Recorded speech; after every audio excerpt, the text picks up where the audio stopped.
Welcome back. The SGX Nifty is suggesting a soft start. The rest of the Asian markets are trading with cuts of close to about 1%, but lots of individual stocks, particularly outside of the index, will be reacting to their numbers. You've got Thyrocare, where the margins have been under pressure quarter on quarter, year on year. Dixon was a good set of numbers. Fortis Healthcare's numbers also look pretty good. And remember, Narayana yesterday also had a pretty good quarter 2 days back.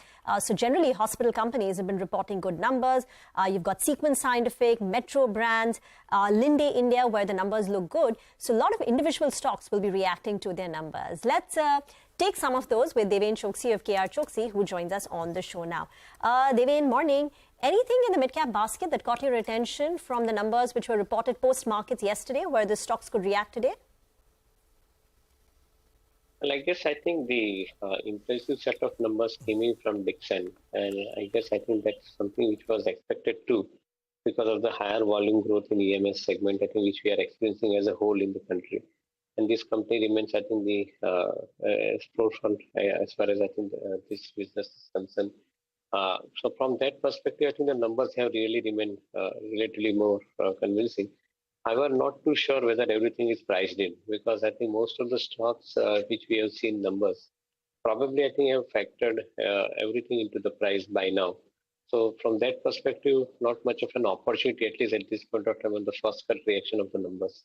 Maybe after detailed analysis of respective companies, probably I think we might see some better conclusion on the opportunity that lies ahead for support some of these companies in the mid-cap segment.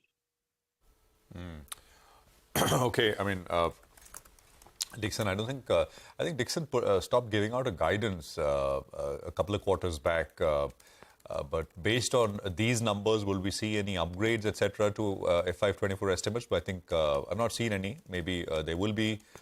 Amber, for example, management we spoke to, which reported a very decent set of numbers for fourth quarter, put out a muted mixed kind of guidance, although they're confident. But Q1 especially looks a little weakish, but that's more air conditioners. Then Ashok Leyland, I want to get your views on, which is reported numbers. What's your view? Yeah, Prashant, I think the numbers have come more or less as per the conviction in this particular story. We always believed that the volume growth is now expanding for commercial vehicle segment per se. And largely the reasons for growth is coming also from the buses and at the same time from the infrastructure segment where the trucks are basically being picked up. So from those areas, I think the numbers are really looking smart. And that is an area where I think Ashok Leyland plays a decisive role also as far as the market share is concerned. So from that perspective, I believe that the numbers are very smart and convincing. Going forward, I believe that I think the company is expected to perform well on two counts. One, the demand scenario remains absolutely convincing and buoyant. With the scrappage of vehicles becoming reality, I would think that additional demand of 2.5 lakh new trucks, I think, is expected going forward. And that could possibly run the business of the company with a visibility of next 3 to 4 years in a very systematic manner. On the other side, because of the controlled input cost, which is basically because of the stability in the crude oil prices and the steel prices thereafter, I believe that the margins are also likely to get protected. So in coming 1 or 2, 3 years, as the visibility gets formed, we believe that on one side, demand scenario remains positive. On the other side, I think the margin scenario remains stable. As a result of which, I think the numbers would remain relatively better for companies like Ashok Leyland, Tata Motors, or even for that matter, Eicher. All right, Deven, we will have a couple of more stocks that we want to discuss with you. But for the time being, I request you to just stay with us. We'll slip into a short break. We come back. Anuj will be joining us on the other side to give us a quick market setup. And we'll also bring you the top stocks for the day. And post that, some technical calls as well as from our F&O experts. Stay with us.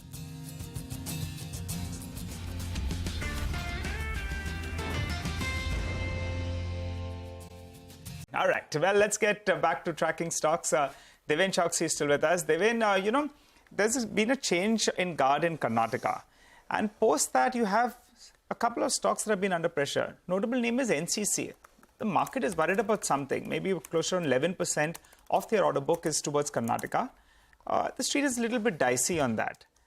What's your take on the stock from here on? It's corrected from 120 to around 103 I saw yesterday.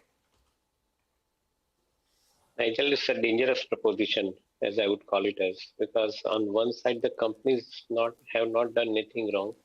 They have created the projects in a right manner. They have been serving the government contracts and executing it well. Now, with the change in guard, change in government, if their business is stopped and if they are denied their payments as well, then entire things go other way around as far as the business situation is concerned. They will default with their creditors, and so would I think the entire spiral activity will continue.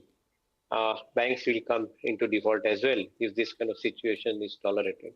In my viewpoint, I think unfortunate it is that if this kind of situation happens when the government changes, the companies suffer in the process. I think there is no control over it. Either the bankers or the central government should step in and I think protect I think such kind of situation to kill the companies, because here the investment interest is also involved, and maybe I think investors are also suffering because of all of this. So unfortunate it is that I think we are going to face this kind of situation for some of these companies in Karnataka. Devin, broadly, hospital companies have been reporting good numbers. Even in the case of Fortis Healthcare, if you look at the hospital occupancy, it's improved to 67% versus 59% same time last year. Narayana Health was a good quarter. Are you optimistic on the hospital space? And if yes, which would be the stocks that you would like? Because you've got some large players like Max, but you also have some regional players like Krishna Institute of Medical Sciences. So which ones would you prefer? So as a segment, I think they continue to experience better times going forward. Most of these hospitals have been, I think, demonstrating a good amount of management, both on the procurement side as well as I think on the side of servicing the patients. So from that perspective, I think this business remains absolutely relatively strong. However, the major challenge for investor would be that this business will continue to keep building the capacities for higher number of beds in the hospitals. And as a result of which, I think the free cash flows would probably get parked into expansion and creating the capacities. That could be probably the only factor which would come in the way of, I think, investors getting the right use out of this. Of course, I think these hospital stocks are currently trading at a valuation which is far more, I would say, reasonable than what probably I think one would have imagined them to be, given the kind of demand that they are experiencing on their counters. So from that perspective, there is marginal upside as I see it in some of those stocks. Since we don't have coverage on any of these companies, so would refrain from putting across any kind of a selection at this point of time. Okay, I got that. Devin, I mean,